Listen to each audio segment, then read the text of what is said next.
we might get started because time is of the essence for all of us. I know that. And it's something that we don't have a lot of. So thank you all for joining us for the first in a series of webinars designed to help our clients, friends and supporters in business to prevent debt, manage debt and recover or retrieve items that have been sold. We are focusing today on demystifying the personal property securities register, which at different times may touch on all of those areas, so that prevention, management and recovery. But before we dive in, I wanted to just touch on a couple of points that came out of the recent CreditorWatch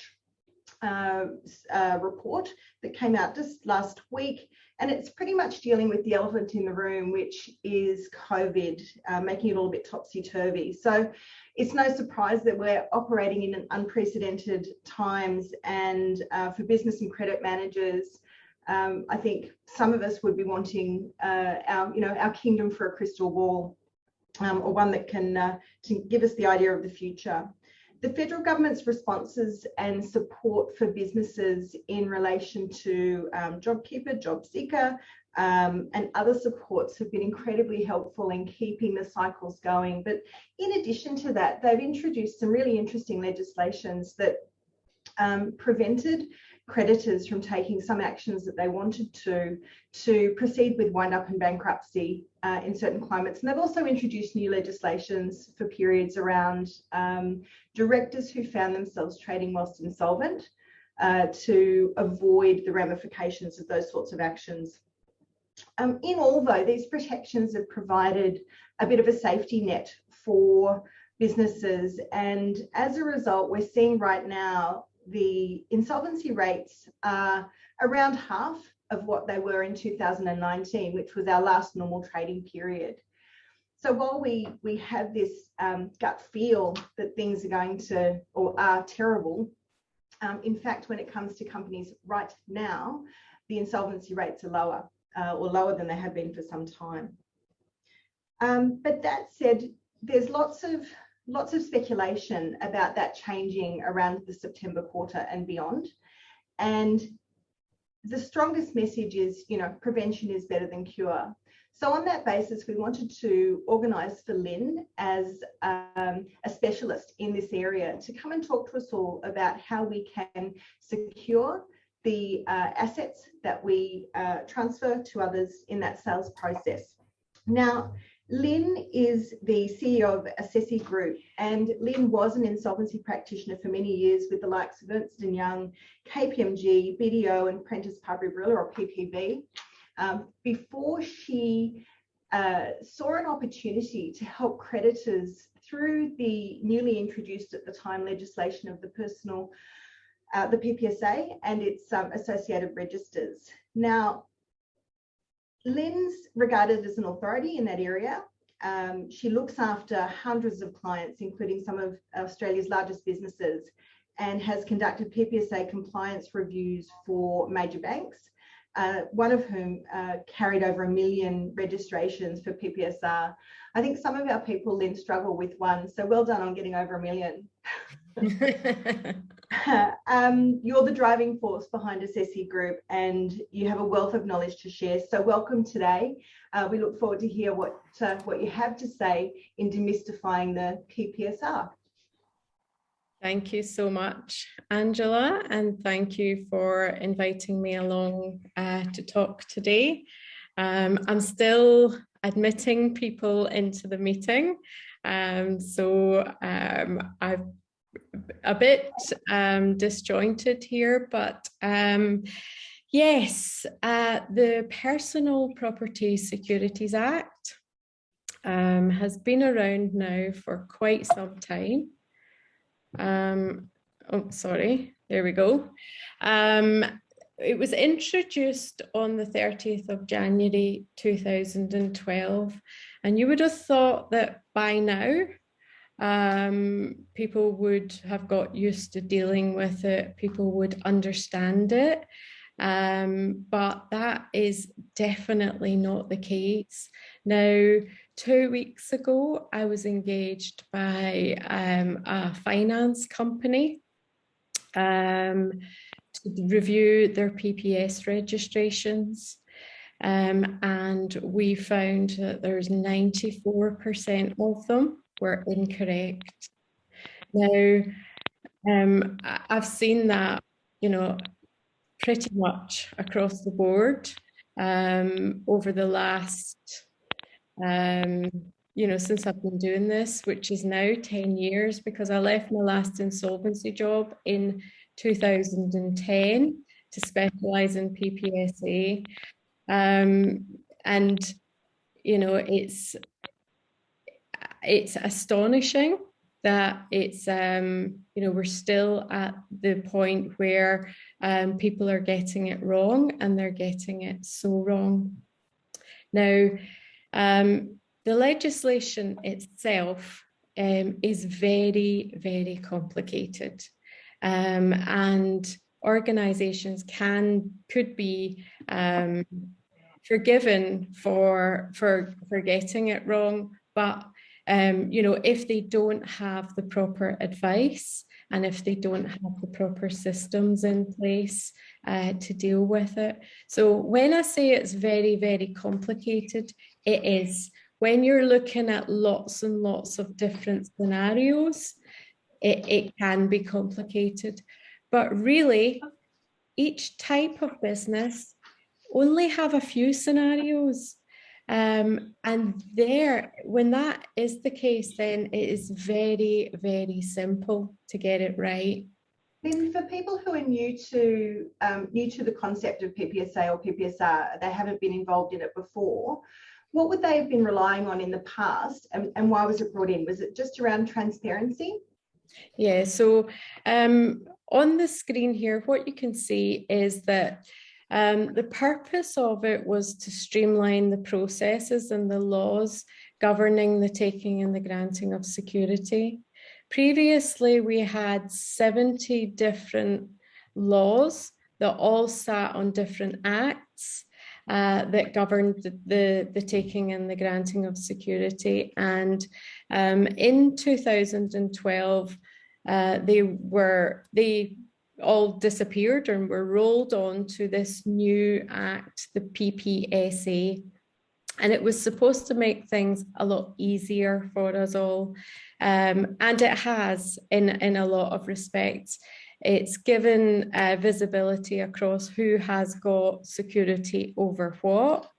But the key thing for most commercial businesses is that two areas that weren't security interests before became so under the legislation. And they are where you supply goods on credit terms, subject to retention of title, and you look to retain ownership of those goods. That has become a security interest under the PPSA. So what that means is that when you supply goods on, say, a Friday, and you're looking to get paid for them in your 30-day terms, you're effectively taking security in those goods to guarantee payment. And that action must be in your terms and conditions, but it also must be registered on PPSR to be valid. So the PPSR is the register that we now have. There were 40 or so different registers that all contained security interest before PPSA was introduced. Now we've got one place to register and one place to go to search to see if an item or a business has security over it. Now, let's have a look at how this actually works, actually fits in real life. Angela, if you wouldn't mind, as we're going through this, if there are any questions, I'll stop at the end of each slide. And if there are any questions that come through in the chat, can you please pose them at that point? Shall do. Okay. All right, so the other type of security interest that changed is where a business hires goods to its customer. The legislation is extremely harsh in that regard, and I know that there's a hire company on here today. When it was first introduced, it was, it was extremely harsh. In recent years, it has become less so. Under pressure from the hire industry, PPSA has changed to make, so it used to be that if you hired motor vehicles for more than 90 days, then you had to register. That has become 2 years, so it's less harsh now, but it's still something that hire companies must be aware of. Now, this is how it all fits together, and I'll just sort of run through this. This business here is a manufacturer that buys raw materials. So the supplier of the raw materials supplies the goods to the manufacturer on retention of title terms. Now, those retention of title, that retention of title is a security interest that must be registered. I'm just going to, can everyone please unmute mute themselves? I'm just getting some background noise.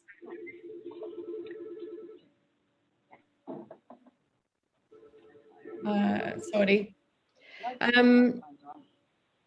Now, the manufacturer also has, it hires in equipment. So from Cutter Hire Company, it hires in a cutting machine, and you can see that there. It has gone out to, let's say, BOQ Finance, for instance, and purchased a delivery vehicle, and BOQ Finance has funded the purchase of that vehicle. That is the asset financier there. Now, this manufacturer here makes handbags, and it supplies on consignment. The 4 red arrows here signify purchase money security interests, which is a certain type of security under the PPSA legislation.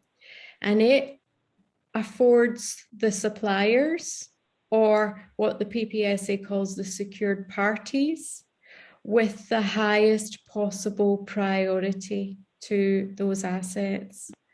Now, the legislation introduced the concept of the security interest and also the concept of priority.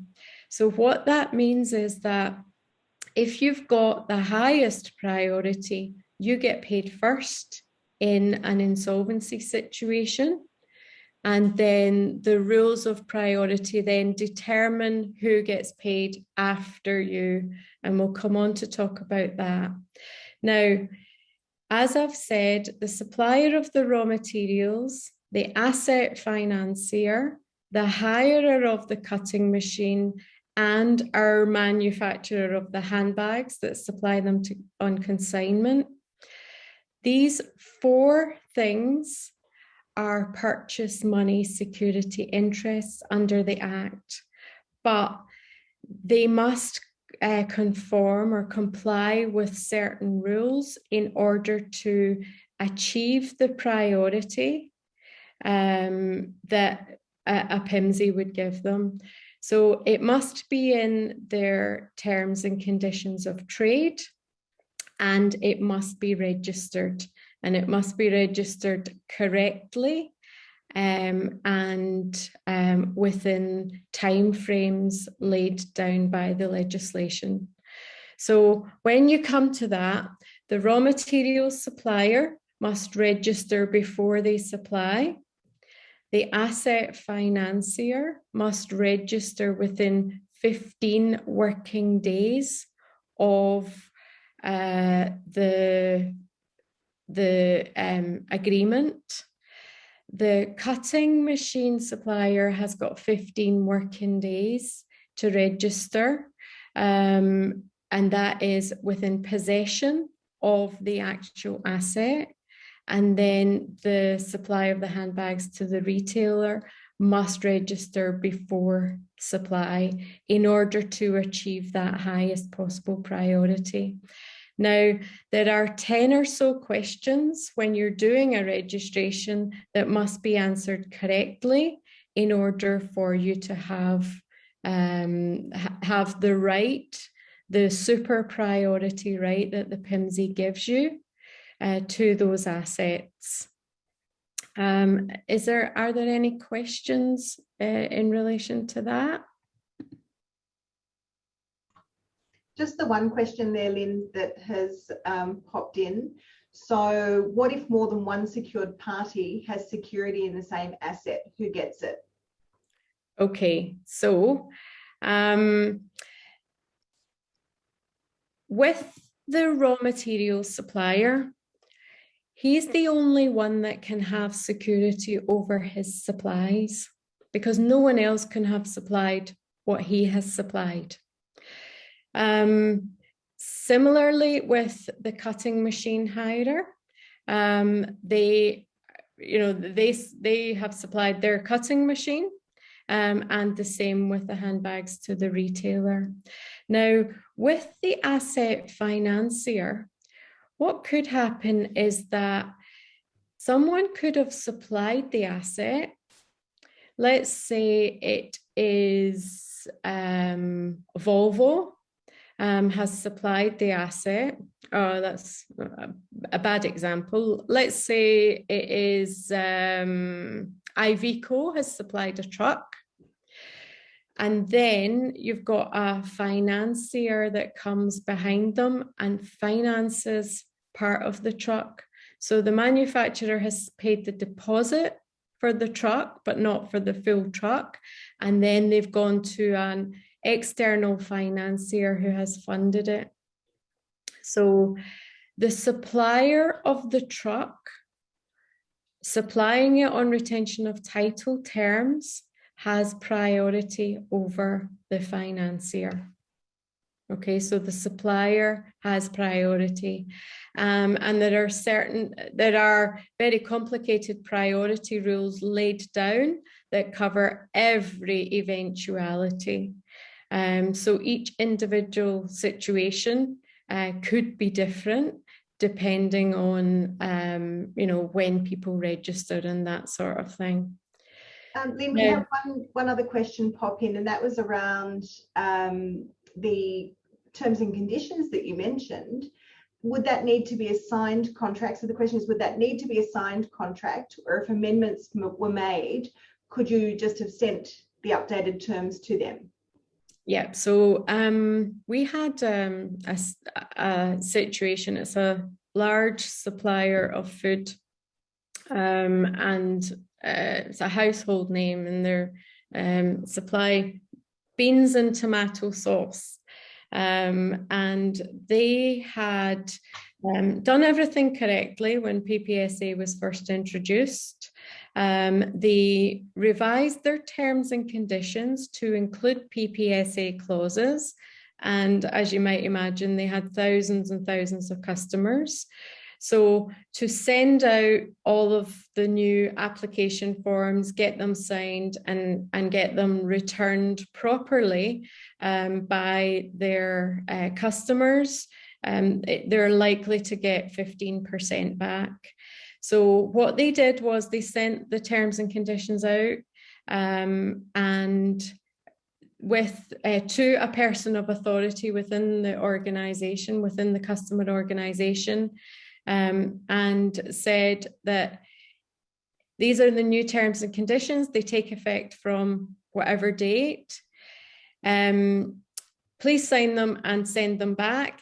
If, however, you fail to sign them and send them back, and you order goods from us after a certain date, then you will be deemed to have accepted these new terms and conditions.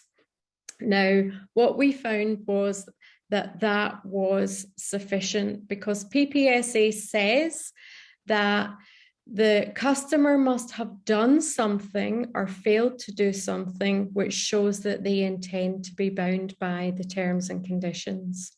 And their action of positively ordering goods showed that they intended to be bound. Now, that was an insolvency practitioner that pushed back on that claim, said, sorry, your claim's been rejected because you don't have signed terms and conditions. But we were able to demonstrate that we had, that the retention of title clause had correctly been incorporated into the contract of sale, in which case we got paid. Excellent. Nice story there. That's a good example for our food and food services suppliers today who are online. Thank you. Any further questions on this before I come on to talk about the bank there with the GSA? So under PPSA, the bank does not have the top priority. So it used to be that the bank and the ATO came above normal, ordinary creditors. Things have changed considerably now under the new PPSA legislation, provided you register and provided you do it right and within time. So a bank, generally a bank, with a general security arrangement in place. Now, that is also called an OLPAP. And the reason it's called an OLPAP is that that is how it appears on PPSR. And people have just adopted that. So it stands for all present and after acquired property. And they are first in time to register. And it's generally a bank, but it can be other suppliers as well. And again, I'll come on to talk about that as we're going through. We have one final question before you move on, and that was, can you register consumable goods or goods that have been installed and can't physically be recovered? Yes, you can. Now, you can register it. PPSA is very, very good for certain types of supplies and not as good for others.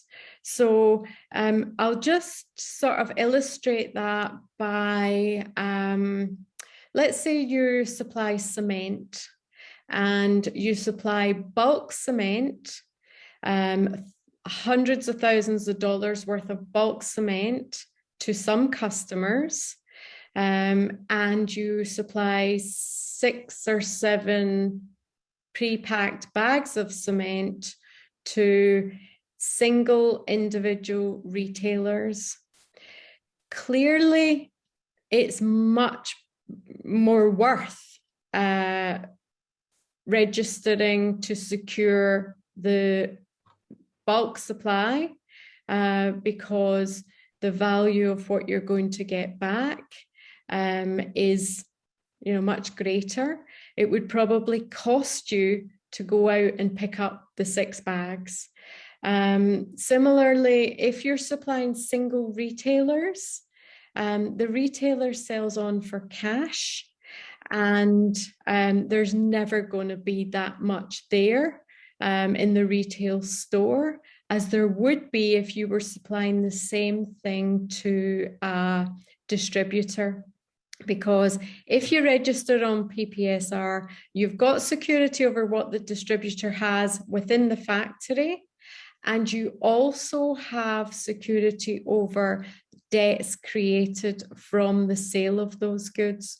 So you can track what has been supplied by your distributor to their customers, and you're able to get paid for those items as well. Awesome. Okay, we'll just move on. Thank you. Okay, so who gets paid first? Now, out of the insolvency pot, as I've already explained, PIMSs come out first, and that is absolutely where you'd want to be. If you do any one of those four things, you absolutely want to have a PIMS, you want to register it, and you want to do it right. It is very, very cost effective to register. In most cases, you have one registration. It costs $6. It lasts for 7 years, and it covers all supplies that you have within that period of time. So why would you not do it? It blows my mind when I talk to people and they haven't registered. I do presentations for quite a lot of industry groups, and there's a lot of people that still haven't heard of PPSA, and they supply stock items to customers. Still, it is quite astonishing how much of a secret PPSA is. And it's extraordinary considering it's less than $1 a year. Yeah, I know. Absolutely. So, there are certain businesses that, it may cost a bit more for, and that is the businesses that are involved with serial numbered goods financiers. But for most businesses that supply, ordinary goods, other goods collateral, we call it, that is the cost, and the benefits are enormous. So out of the pot first, you've got PIMSs, then you've got insolvency practitioners' fees and the costs of realisation. Then you've got the secured creditor, so that's normally a bank. Now these are first in time. So if you've got, let's say Westpac as your bank, and they take security over all of your assets and undertakings, then they would appear here. If you decide that you want to change from Westpac to NAB, and NAB comes on and sees a lot of other creditors that have all PAP registrations in place, they're going to say, hey, you need to get these removed before we will, before we will fund you. Because the bank wants to have the security in place, the top security of an OPAP, because these are first in time. Then we've got non-PIMSs. So if, and I won't go into detail on what a non-PIMSy is, but it's just a general, a normal security over an item. Or PIMSs that haven't achieved the highest priority. So that is, where you've registered, but you've missed the 15 working days, for instance, or you haven't ticked the PIMSy box when you should have, you would come here. And then you've got the ordinary unsecured creditors that very often don't get paid in an insolvency. Now, I often have people say, that can't be right. Surely the ATO comes, or surely the insolvency practitioner gets paid first. I'll just show you here that the PIMSs come out first. Now, This is a KPMG section 439A report. And you can illustrate here that, so ERV stands for estimated realizable value, and that is what the creditors are going to get back in the insolvency situation here. And you can see there, less PPSR claims.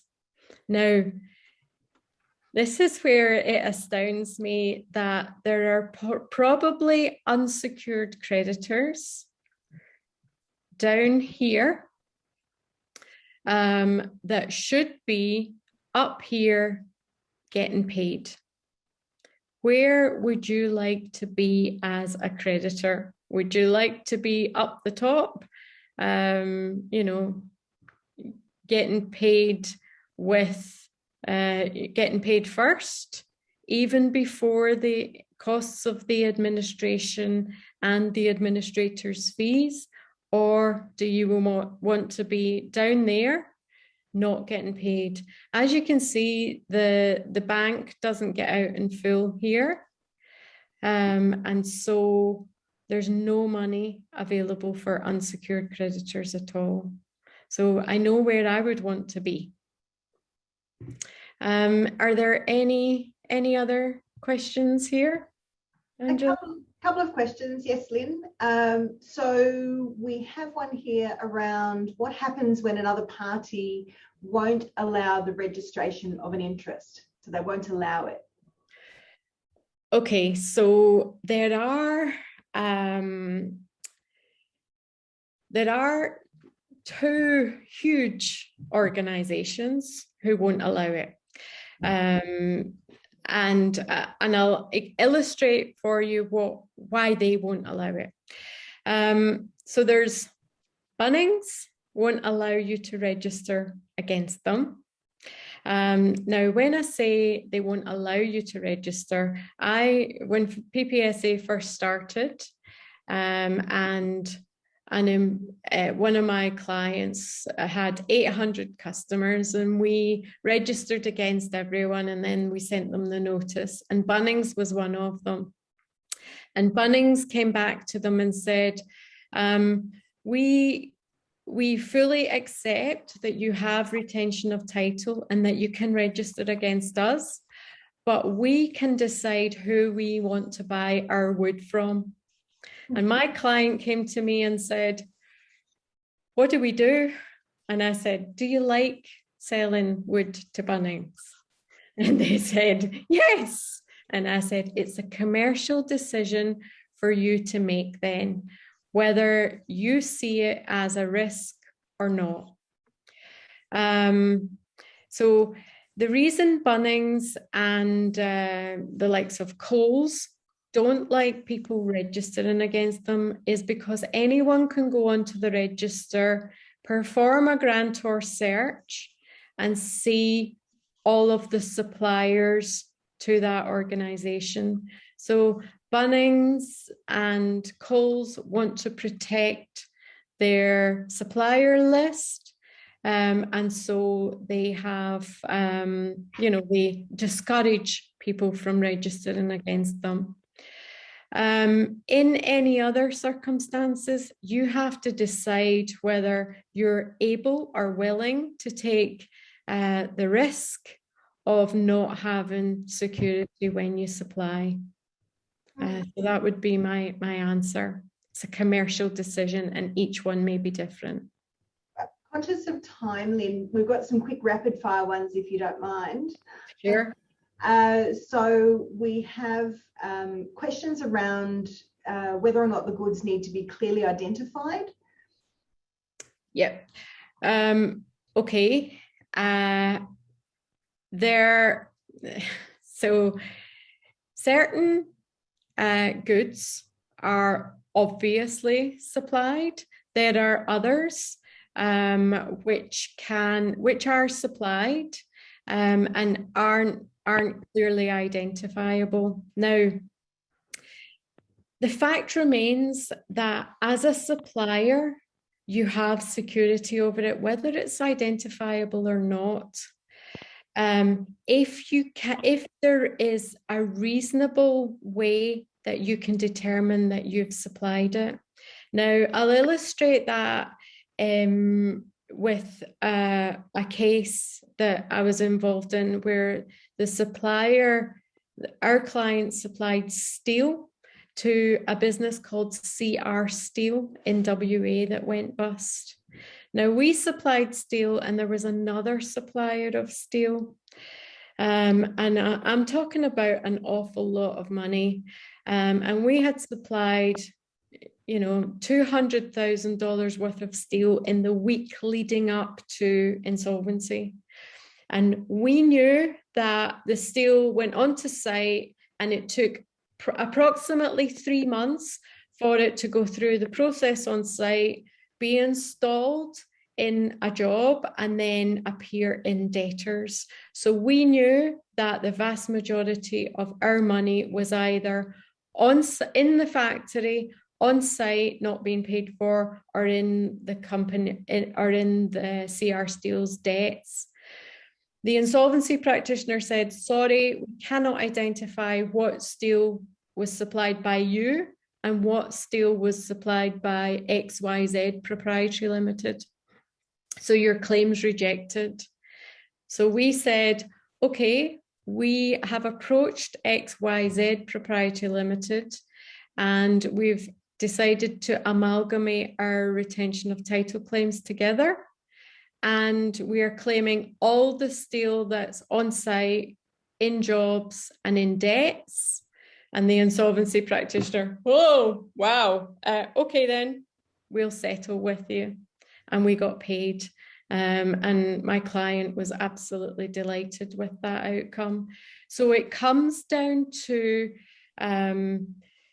reasonableness, and the insolvency practitioner must act reasonably. And the key thing is that the priority rules are laid down in statute. They must settle valid PPSR claims before they can distribute the remainder of the assets. And they'd want to do that early. So the sooner you get your paperwork in, the better. Lynne, in the day, I knew another liquidator who immediately on receipt of any claims would reject them without really considering them or investigating them. Their first default was to reject, and that gave them an opportunity to have more money in the bank at the end of the day to distribute or whatever. How does this stop that, or does it stop that? I must admit that when I worked in Scotland, that's what I used to do. And the vast majority of retention of title claimants went away. And so I had all of the stock. When I came here to Australia, I was told that was un-Australian to do that, and I had to look at the claim. Now, I think the key thing here, Angela, is to understand your rights. If you know that you've got those rights and you know your supplies are there, then you must push back on the insolvency practitioner and enforce your rights vigorously. The vast majority of insolvency practitioners understand the rules and want to settle your claim as quickly as possible so that they can continue with administering the estate. Lynne, just a couple of points from me. So that 94% figure for that finance business was staggering. Is it your view, based on that there's a lot of that in play across different businesses that think that they're secure, but they've got a pretty, the actual facts are the other way? Yes, absolutely. When I say PPS is complicated, you have to register against correct the correct identifier for different types of businesses. So it's the ACN for a company, the ABN for a trust, and that sort of thing. And that's easy to get wrong unless you're using a system like ours. There are lots of other aspects to it as well, but you don't actually find that you've got it wrong, and that's why a lot of the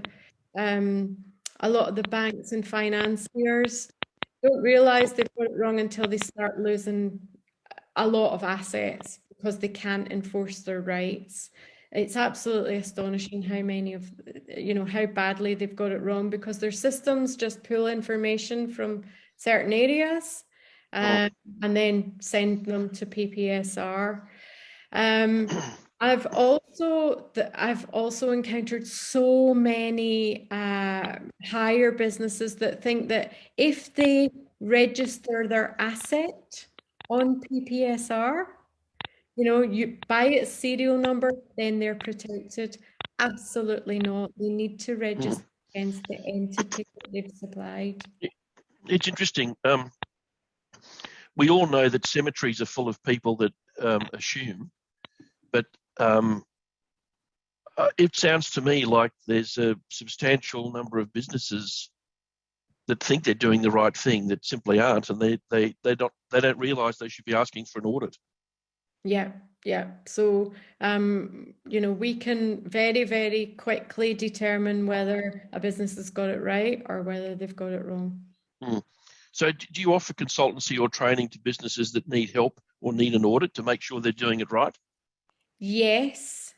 Most businesses, it's a matter of saying, let me see a couple of your verification statements, and then we can tell at a glance. Where it's a financier now, and I know there's a financier on here today, then it's a bit more complicated because we need to look at serial numbers of assets and make sure that they comply, or even validate them in some cases to make sure that they are actual assets. Okay. We have so there's the big scope there, isn't there? Yes. Lynne, Okay. would you mind jumping back? Something you touched on a little bit earlier was what happened if the inventory had already been sold, and in this case, those goods might be perishable or they might not be. So, what would happen in that situation around the registration and then the recovery? Okay, so where goods have already been sold, the supplier of the goods generally has security in debts created from the sale of their goods. So if when you're performing the registration, you tick the proceeds box, then you're claiming proceeds from the sale of your goods. The only way that you would not have security in a book debt is if another financier has come behind you and funded the book debts. Now, in that scenario, they would have to notify you that they intend to fund the book debts, and you would receive a thing called a Section 64 notice from the incoming financier. And like a Scott Pack or someone?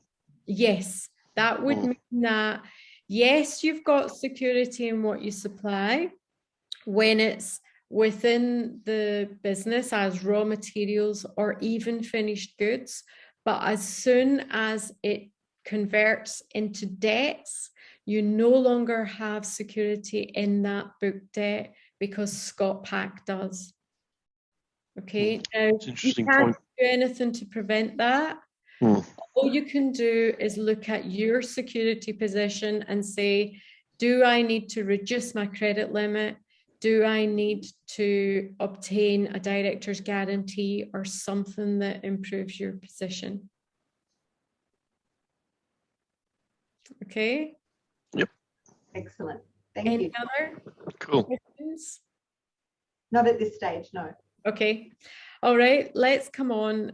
So this is generally the bank's security here.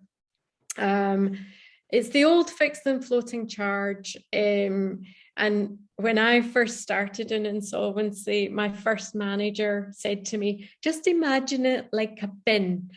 The assets go in, raw materials go up and down, cash at the bank go up and down, in and out of the business. Same with finished goods, same with debtors. As soon as an insolvency event occurs, the lid comes crashing down and traps everything within the business. And that is what the bank or the all-PAP holder has security in.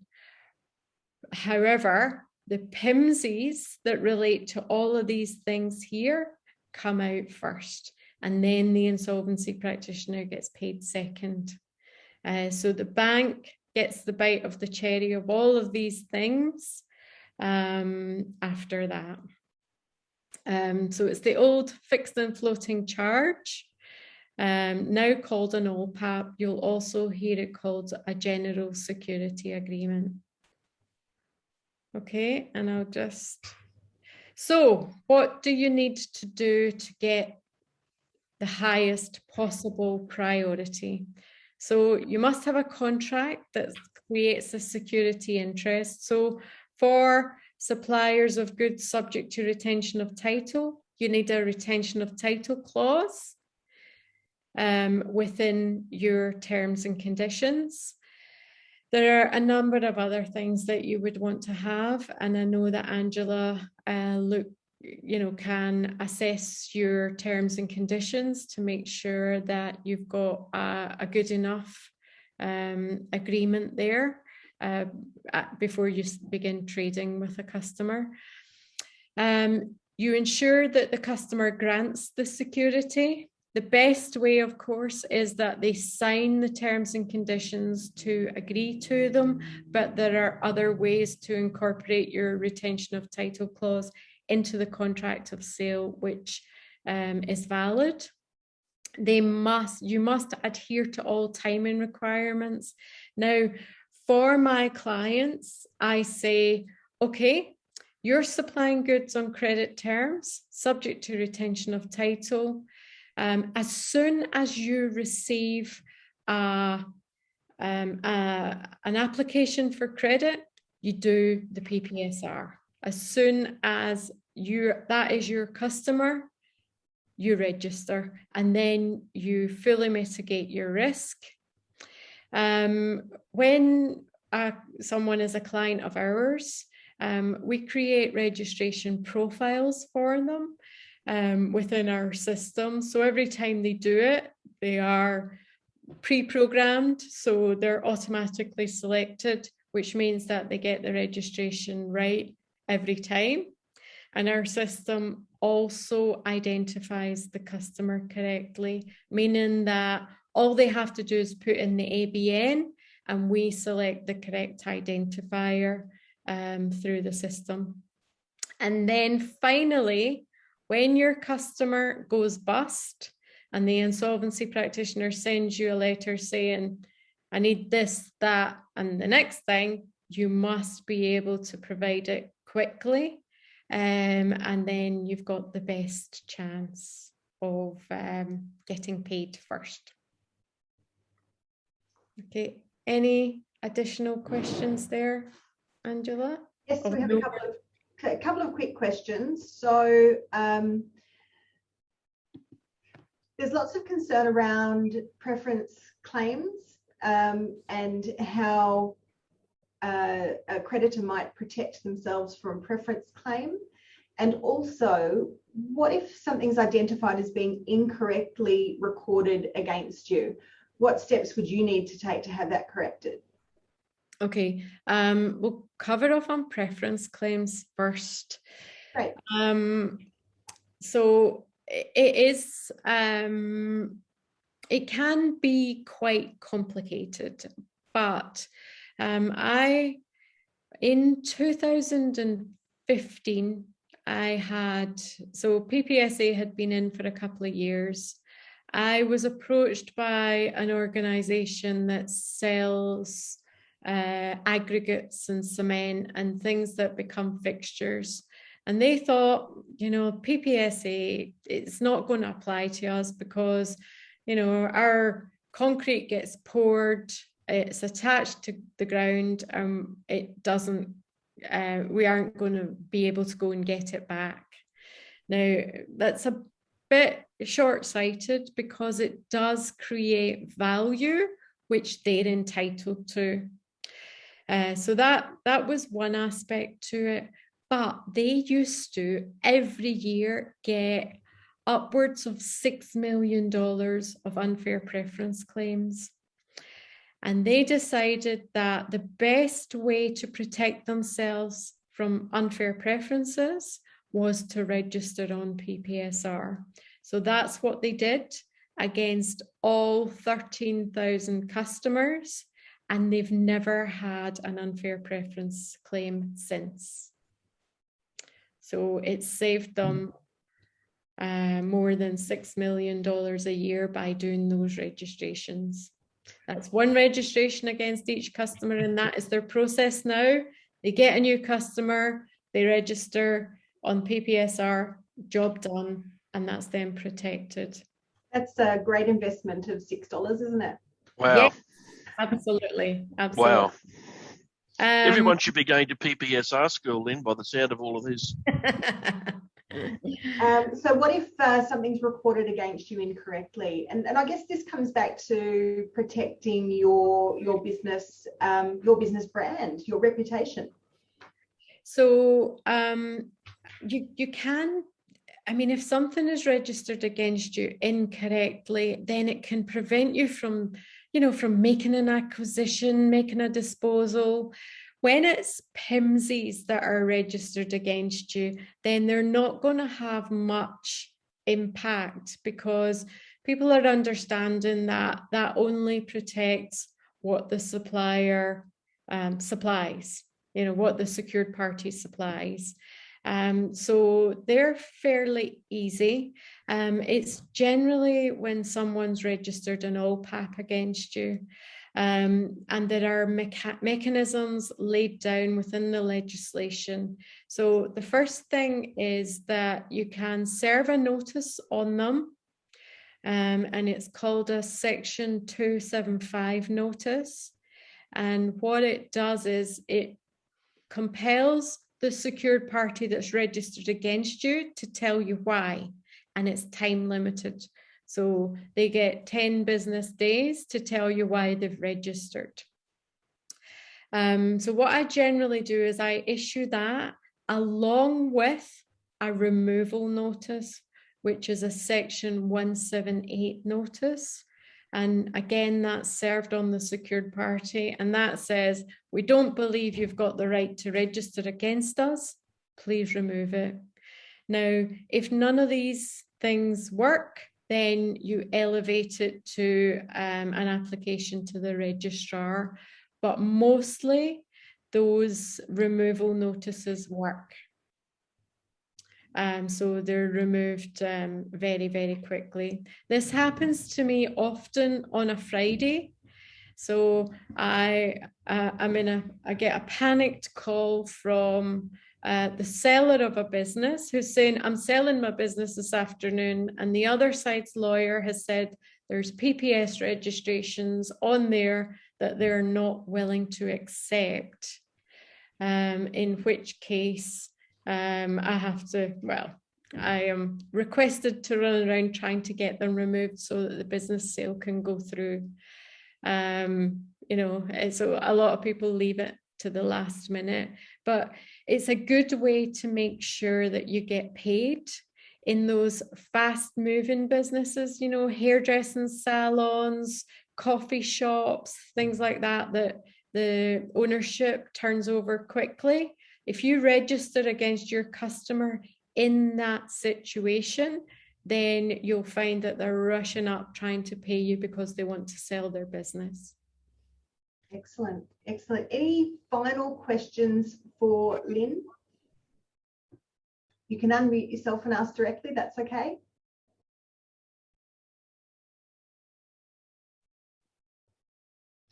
No? Then I think my takeouts, thank you very much, Lynne, for sharing all of that. Did you have anything else you wanted to share? No. No? All right, so takeouts might be have the right clauses in your terms and conditions, so start as you mean to proceed.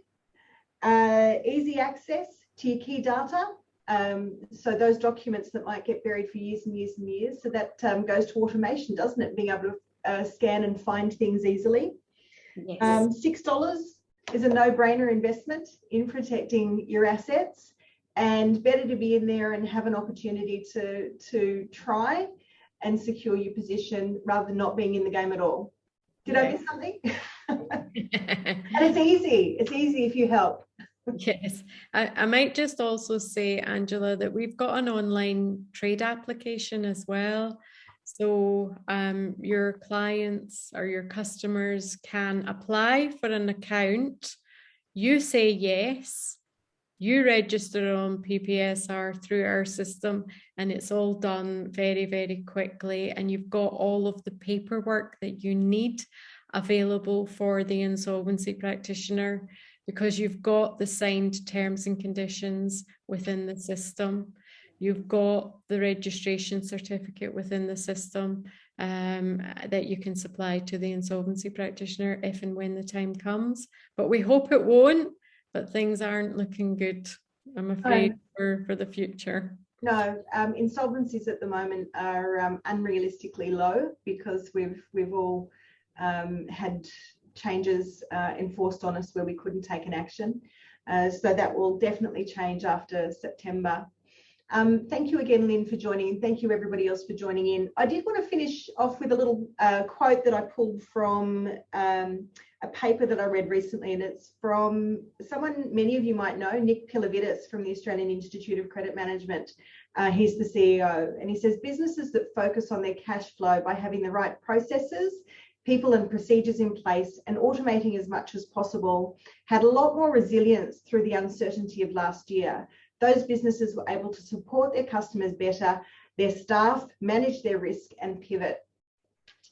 So automation, having the right people in the right place, and procedures, and they're all things that you've touched on today, Lynne, to offer a bit of a safety net as we continue on in our uncharted waters. So thank you.